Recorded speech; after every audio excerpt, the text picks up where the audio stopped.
Hello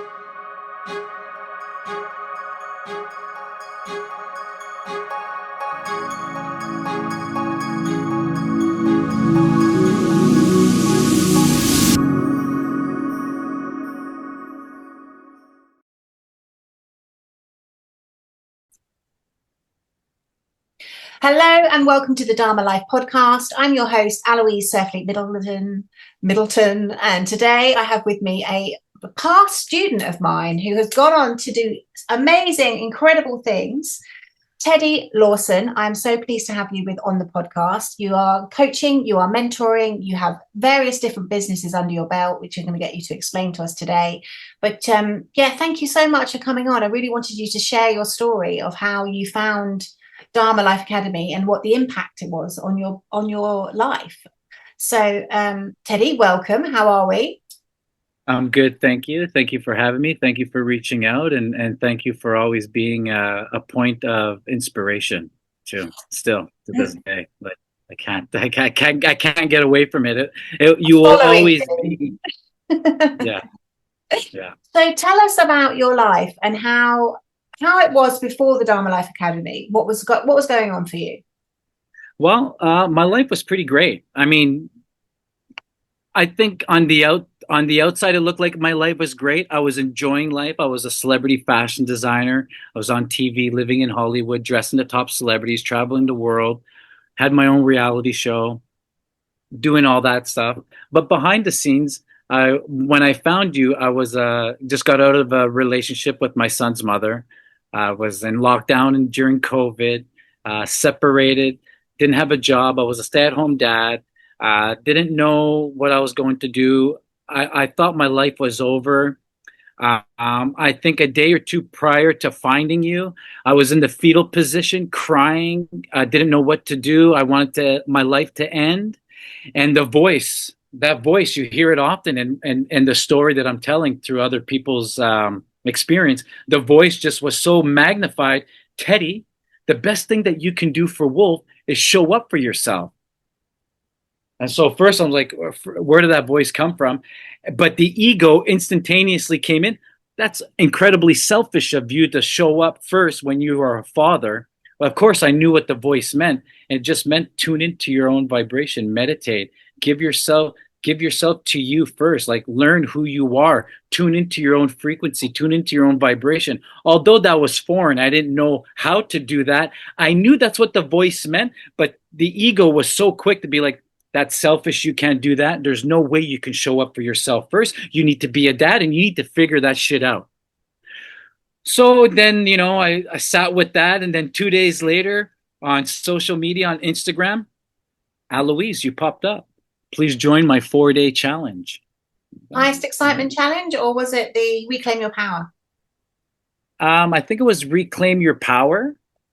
And it was just the first day was you showed us how to tune into our higher self. Yes.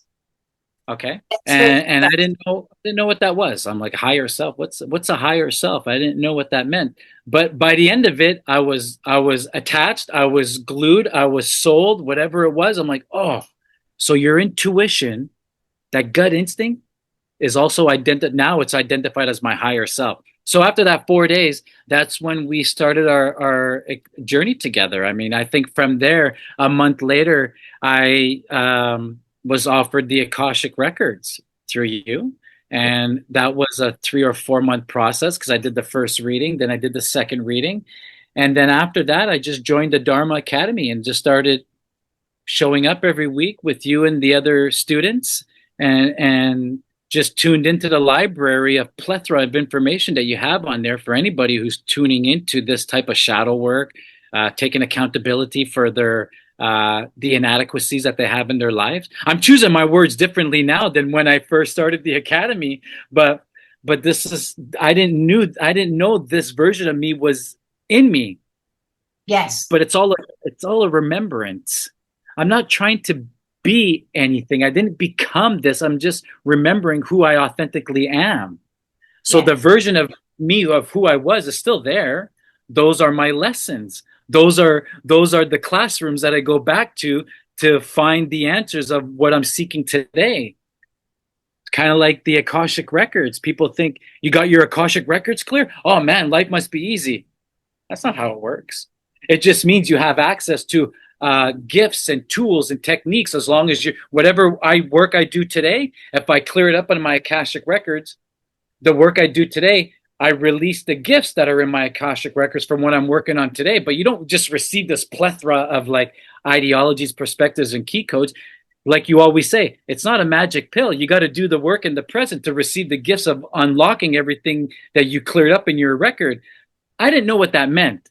Now I can articulate it and I can like rehearse that to people to really understand what the Akashic records are. So, who I was to where I am are the exact same person on the exact same trajectory of I knew I needed to be this version of myself in order to become who I know I am today. And I'm still not done becoming who I know I am. That's how my life has totally transitioned from being a fashion designer, dressing people's egos, to going through the Dharma Academy, and now to spiritually dressing people's souls. So I'm doing the exact same thing. I'm just my energy and perspective has shifted on how I'm showing up for people to do that. So instead of dressing their ego, dressing the outside, I'm dressing their inside because it's what's on the inside that counts, which is fascinating because that was my slogan in fashion because I was making people feel good on the inside by changing how they felt on the inside. So why is now better than your fancy fashion designer days? Great question. Because I was chasing back then. I realized I was chasing. I didn't think I was chasing, but I was. I thought admirably I was just going after what I wanted, what I thought I needed. I was just chasing. So even though I made primetime television, I had my own reality show for 2 years, I wasn't satisfied. Even though I just finished doing a whole collection for, say, Will Smith or Justin Timberlake, I wasn't I wanted more. It wasn't enough. And some people might think just that small accomplishment itself is such a grand thing to be proud of. I just wasn't satisfied. I was constantly chasing. But I was also my addiction of drugs and alcohol coming into play. Right. Right. So when I found you, So were you kind of living the corporate lifestyle? You were living a much more corporate kind of lifestyle with like you were hiding your light underneath drugs, alcohol, kind of trying to fit in. yeah, thinking I was shining bright. Yes. It's so fun. And you know what? In that world, I was Oh, shining bright in that world. But that world is not the world I'm in today. It's the opposite. It's kind of like the false. I was emanating the false light, the egotistic light, where now I'm emanating and shining my authentic light, the true source of my existence, which is source, spirit, God, love.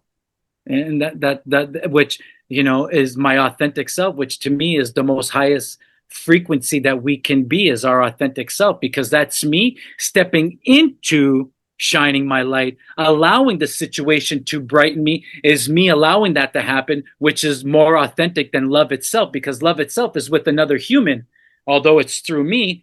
My authentic self is allowing me to do that. So it's like my hair is just constantly tingling. I'm constantly getting these nudges, and that's when I know I'm living in the right on the right path. I know that that's for me, although it's foreign. But to become someone we've never been before, we're gonna have to do things we've never done before. So I'm constantly doing things I've never done before, and I'm getting closer to who I know I want to become, which is mm, very fascinating because it goes against everything who I used to be. mm, absolutely. So It's, you it's kind of fast. managed to turn your life around with the influence of the Dharma Life Academy. You basically Oh, turned your life around and found happiness. 100%. And true happiness.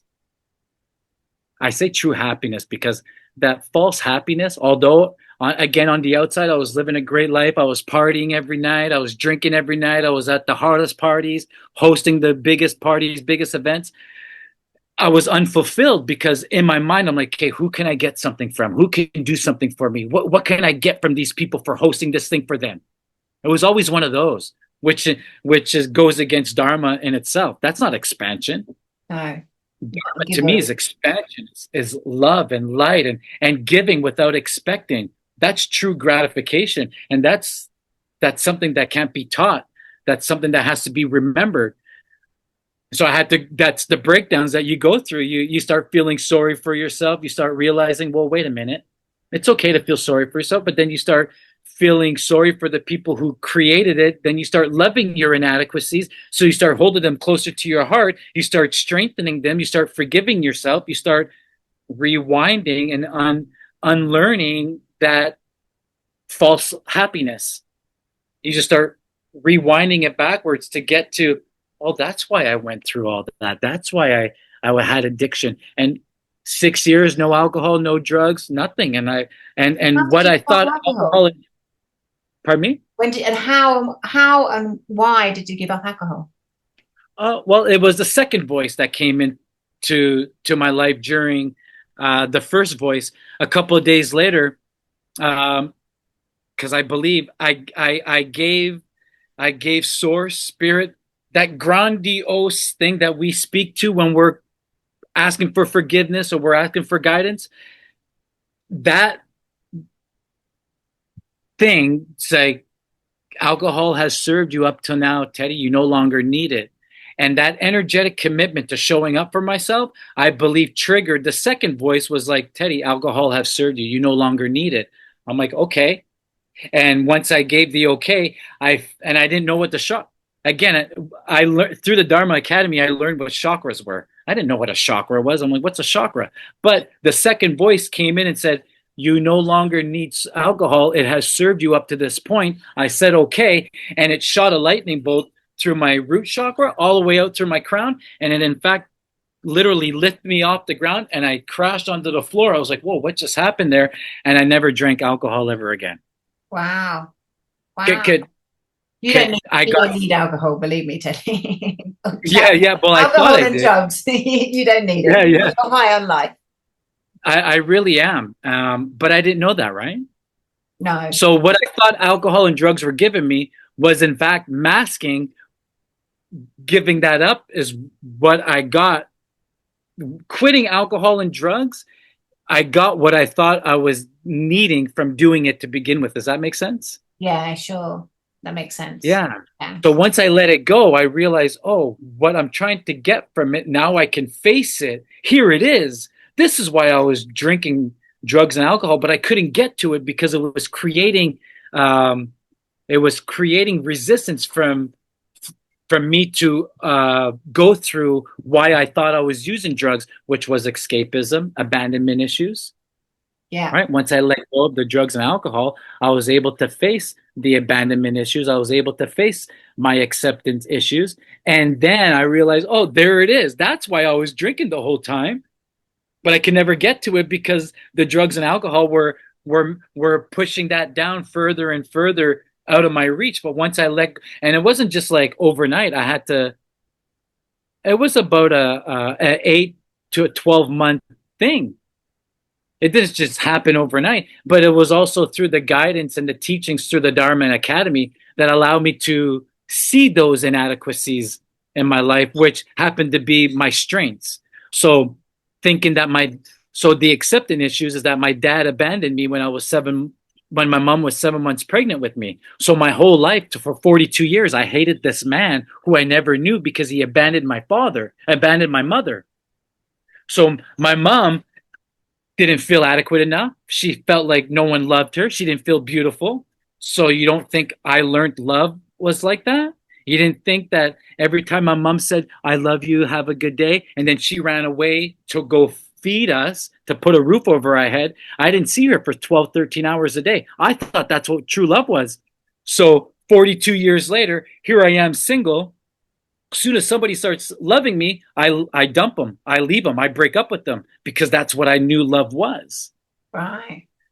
And so my mom living paycheck to paycheck, no one taught me how to save money. So I lived paycheck to paycheck. I lived how my mom raised me, which was just normalized. It wasn't something people don't, hey man, I'm going to live paycheck to paycheck. It's going to be awesome. It's going to be awesome to struggle to pay for your rent.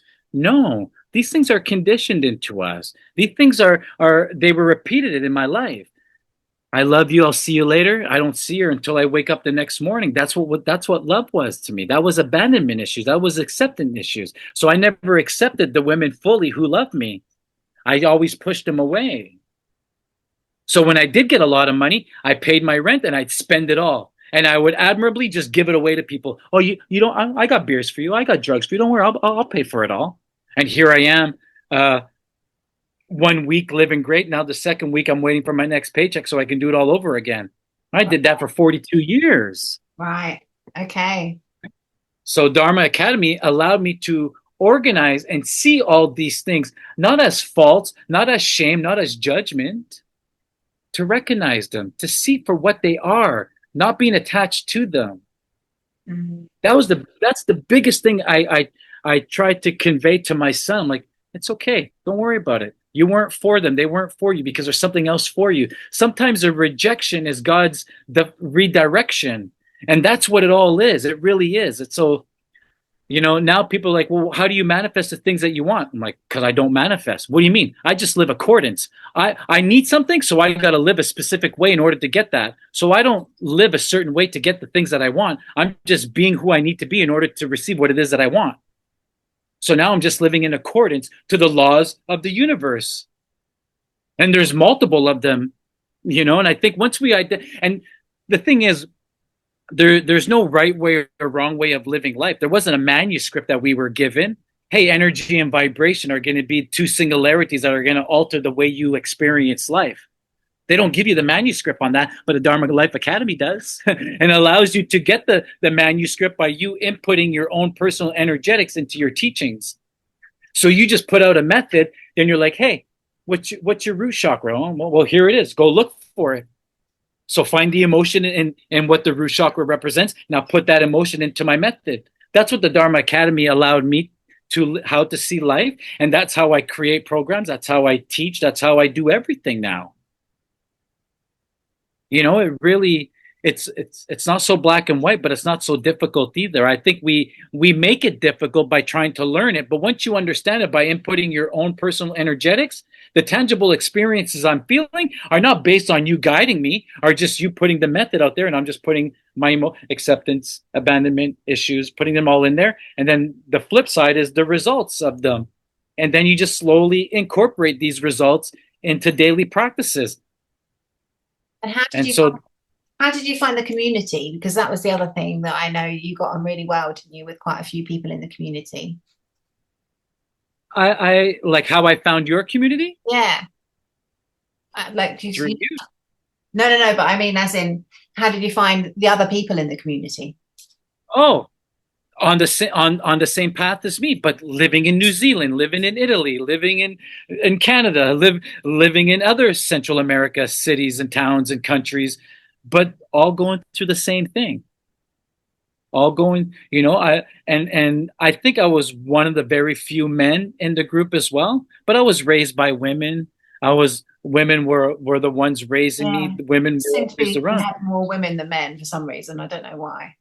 So it does seem Yeah, that way that there's more women doing the work, I think, than the men. Than men. yeah.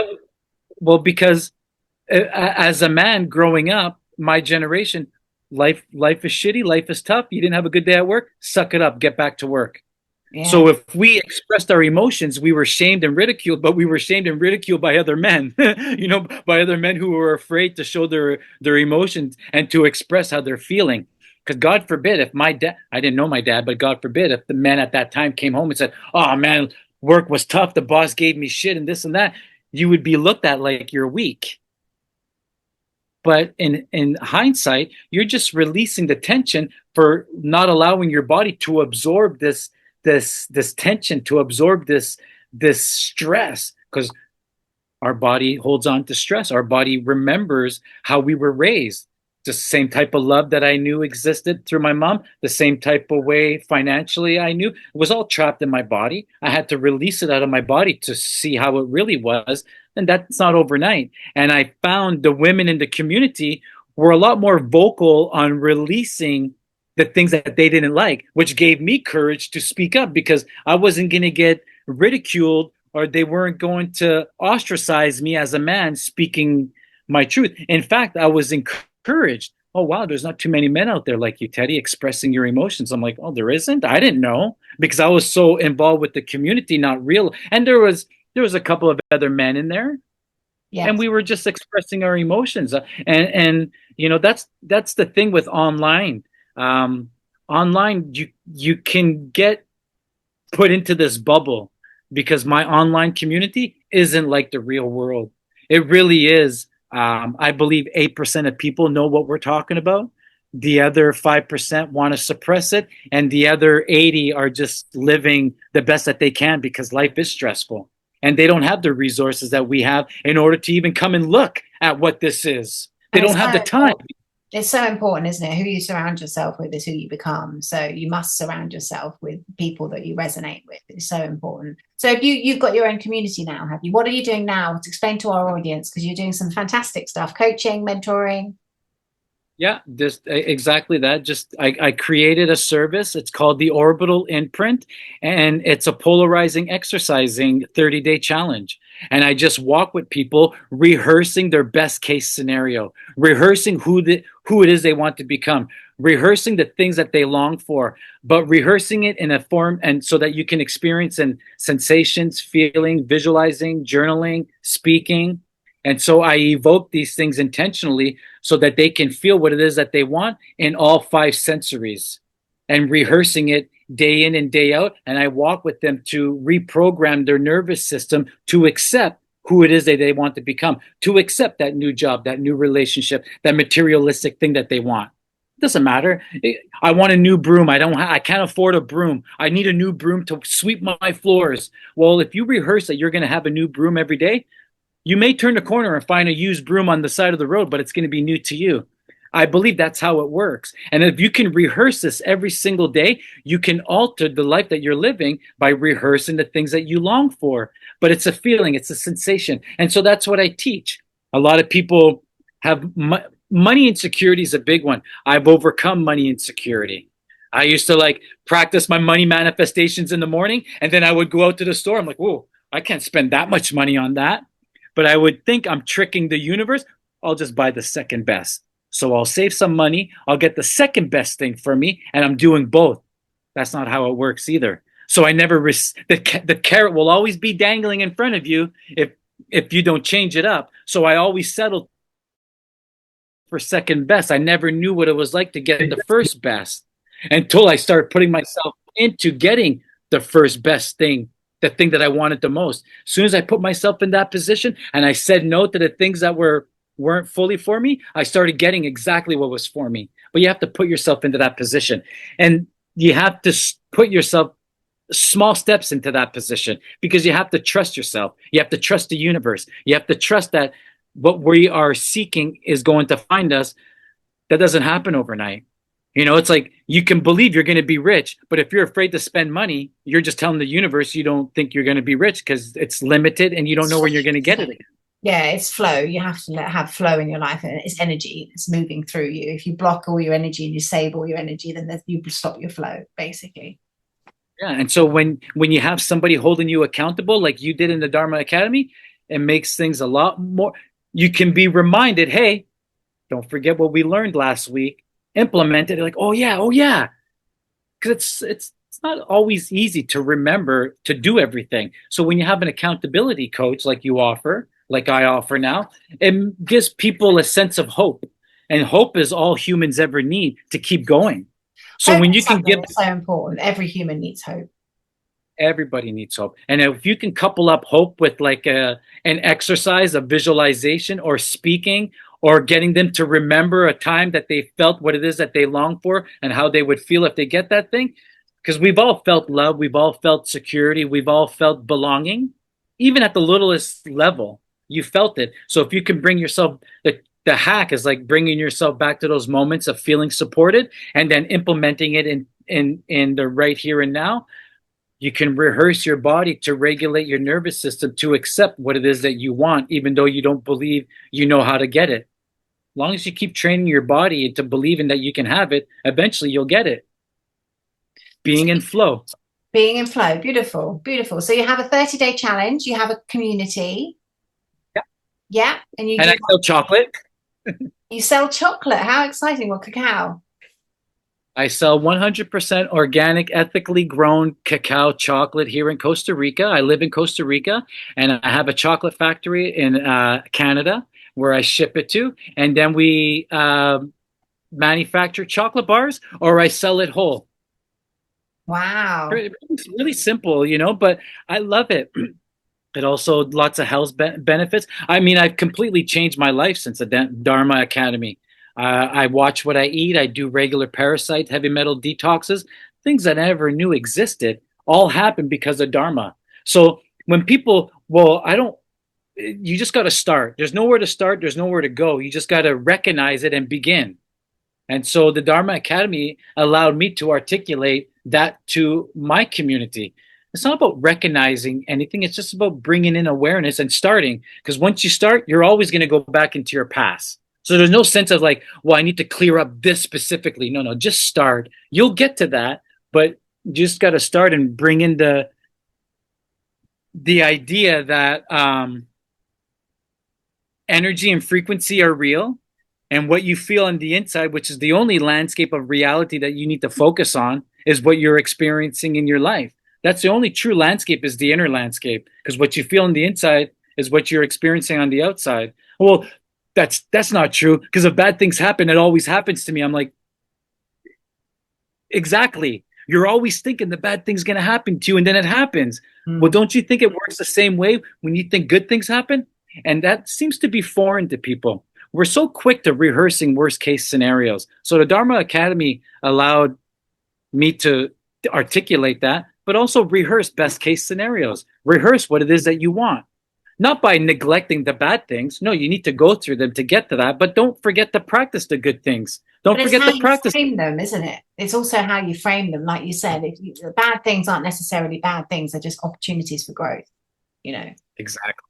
Yeah, because If we because all hold, the abandonment issues that I had with my father and my mom are the two people who I confide in today.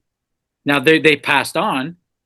Uh, I believe my mom will reincarnate. My dad, my dad's not. He's done. He's not coming back into this reality. I believe he has taken a different role. I don't have it all figured out, but I have it figured out for myself. So I think, and I speak and convey to them all the time. But I hated them for so long. But here I am holding them dear to my heart, because without that hate, I wouldn't have found the love that they sacrificed themselves. So my dad sacrificed his relationship with his son for me not to turn out like him. right, That's a pretty big, admirable thing to do.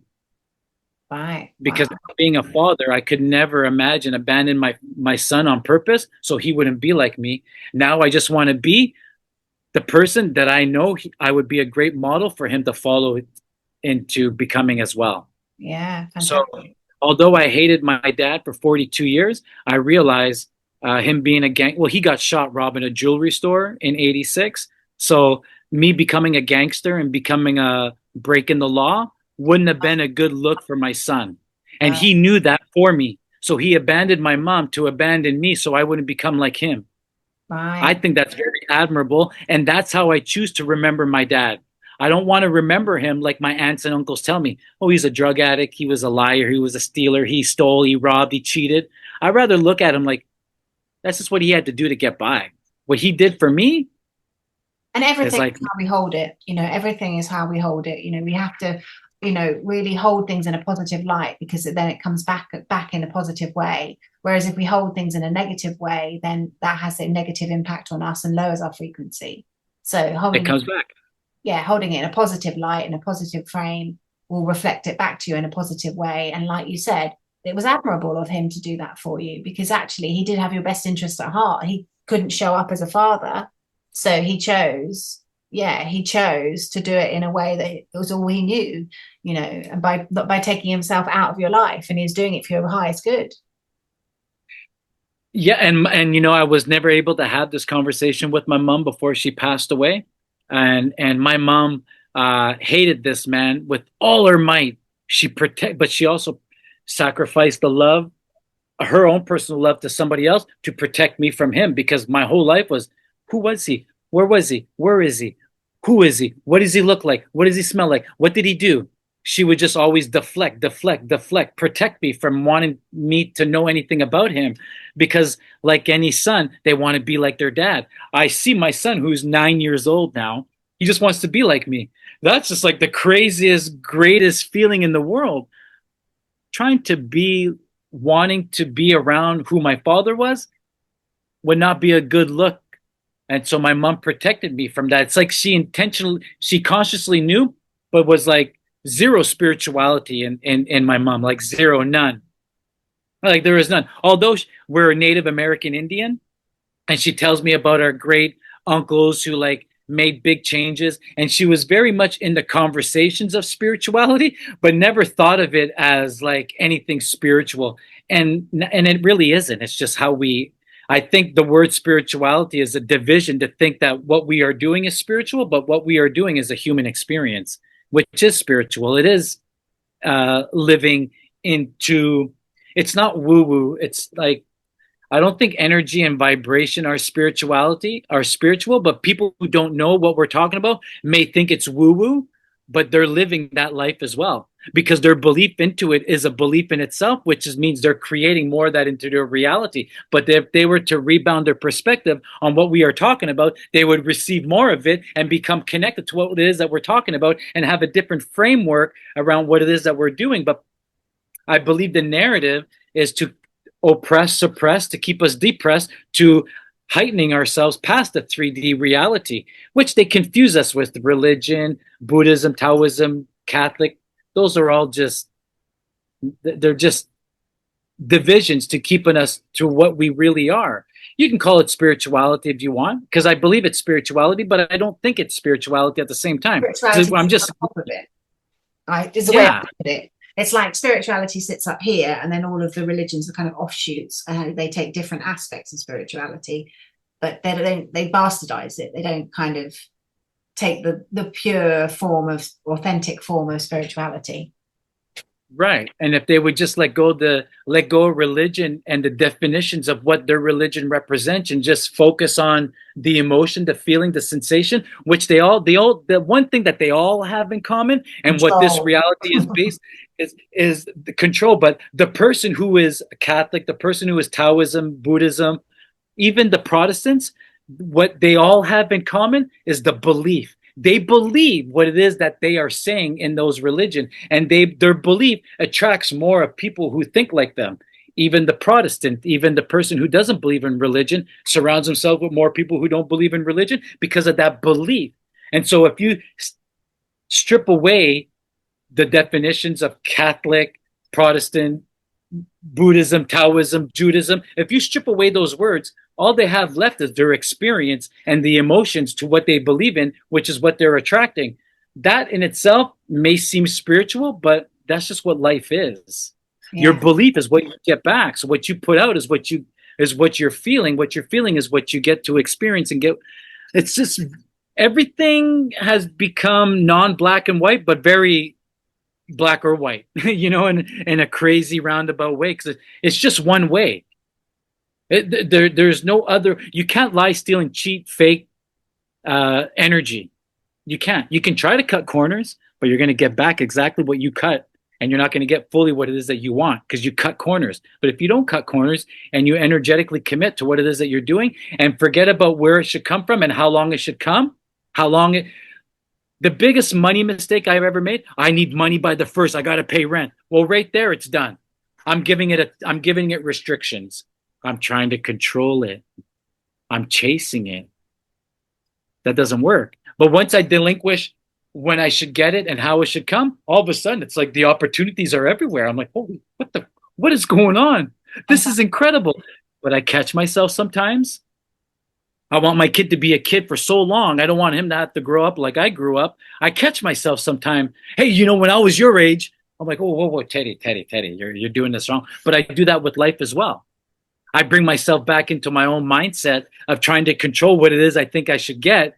And I catch myself, and it's okay to catch yourself. I think where people forget is to reconnect with what it is that you know. So even though I had money affirmations and I caught myself thinking about I need it by May 1st, or I need to come from this person, I'm like, oh, I just screwed myself up. I'm never going to get it. And I forget to reconnect with it. I think we forget to reconnect with what our true belief systems are. And we kind of like dabble in this, oh man, I didn't get what I wanted. I don't know what I'm going to do. And you start to live in this worry mindset. And if you just reconnect with the true essence of your belief, you can just reconnect and the universe will meet you right where you're at. But if you don't, you're never going to get what you want. You're always going to receive those short corner experiences, never the true fulfillment of what you want. That's the belief. That's just all the belief. So now people are like, no, I just live in accordance. I just live with how I want to live. I'm not trying to sell chocolate, but if you want good chocolate, I have the best in the world. I'm not trying to sell you a coaching, but if you believe the way I think, I have a program that can help you, that can assist you. And I can't do it for you, by the way. I'm not doing anything for you. I'm like energetic Google Maps or Waze. I can show you how I do it, and it's up to you to get yourself there. And once you do that, you're locked into it. That's what the Dharma Academy did for me. That's what it continues to do for me. Just like ayahuasca 7 years ago still talks to me, the Dharma Academy is constantly right here. Don't forget the teachings. You don't think I screenshotted? You don't think I have your personal reading that you gave me 5 years ago is on my fridge today? I look at it every single day, and I read the Dear Mother Earth, or no, what is it? Dear Mother. Father, Mother, God. Thank you for always being Father, Mother. I read it every morning. Dear Mother God, dear Father, Mother God. It's on my fridge. I got it, and I just like I look at it every day because it's that familiarity of knowing who I am.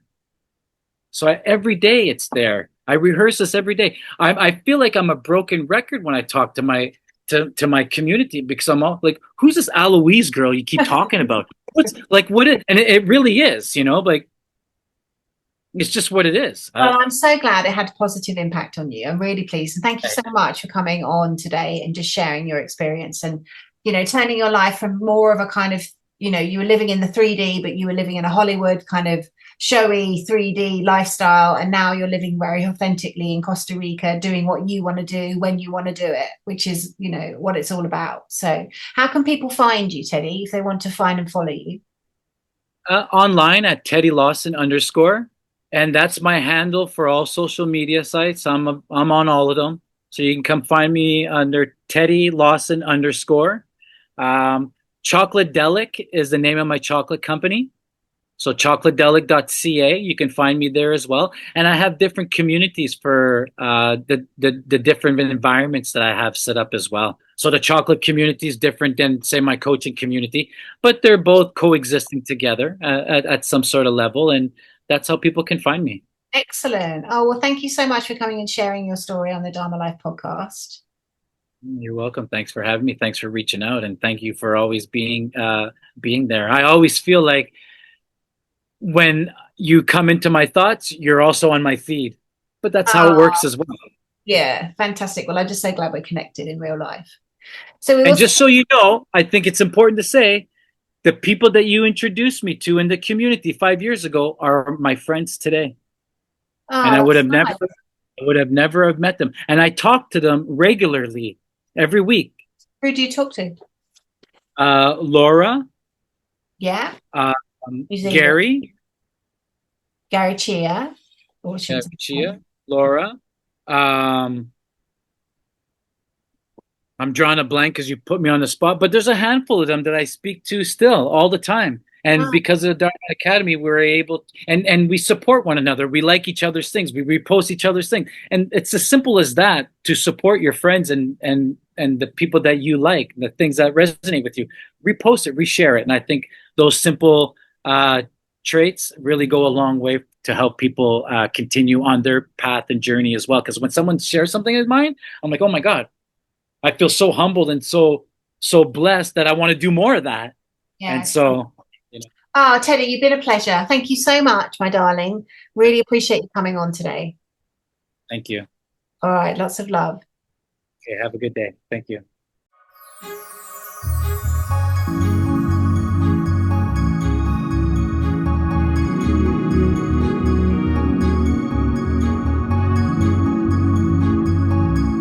Thank you so much for listening to the Dharma Life podcast. I do hope you enjoyed this episode. Please come over and say hello on my Instagram, our Facebook group, and also please let me know what you thought. So if you are listening, please take a screenshot of the podcast that you are listening to. Tag me on Instagram and I will reshare your post, and please let me know what it is that you got out of today's episode. Remember, when we do our Dharma, we are happier, healthier, we live longer, and we have a deep sense of unshakable inner peace.